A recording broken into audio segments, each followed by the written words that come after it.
Hi, ako nga pala si Ate Kat. Nung bata pa kayo, ano yung naranasan nyo sa sakit noon na hindi nyo malilimutan?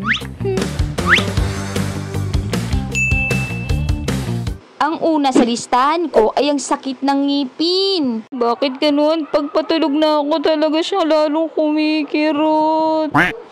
Ito ang sakit na hindi ko malilimutan kasi sobrang sakit talaga, hindi ako pinapatulog. Ala, ang sakit-sakit na talaga ng ngipin ko.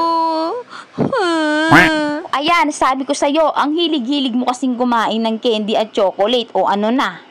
Isa sa mga home remedy na ginagawa ng mama ko noon ay yung paglagay ng toothpaste sa bulak. Tapos ipapasok yun doon sa loob ng sira ng ipin.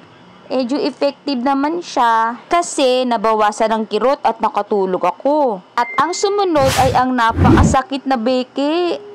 Yung konting galaw mo lang, ang sakit-sakit na. At naalala ko noong mga panahon na yun ay nagkaroon pa ng handaan sa amin. Ako, hindi man lang ako makakakain. Kasi tuwing ibubok ako yung bibig ko para sumubo. Ang sakit talaga. Kakalungkot, favorite ko pa naman yung lumpia. At syempre, may home remedy rin si mama dito. Alam nyo ba yung food coloring na blue at suka? Ipapahid yun sa may parting may beke hanggang sa liig. Alam mo yun, yung may sakit ka na, masama na ang pakiramdam mo, tapos amoy suka ka pa. At ang pangatlo ay ang tigdas hangin.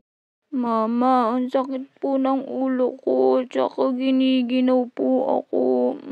Aba naku anak, nilalagnat ka, meron ka ng tigdas hangin, naku. At ang sabi nila noon, kumain daw ng itlog na nilaga para lumabas lahat ng tigdas.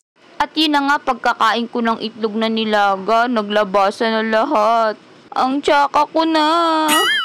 At ang sumunod ay ang bulutong. Ano kaya itong tumubo sa balat ko? Bakit may butlig, may tubig sa loob?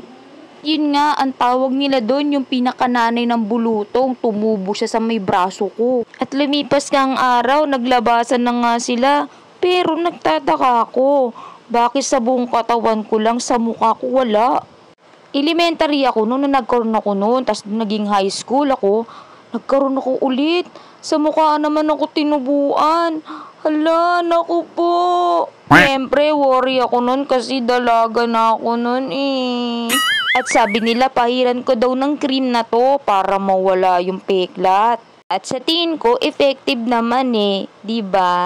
At di ko din malilimutan, pag may sakit ako, binibigyan ako ng mama ko ng soft drinks na orange flavor at ng biskuit.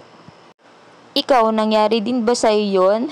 At kung bago ka lang sa aking channel, please like, share, and subscribe. Thank you for watching. Bye-bye!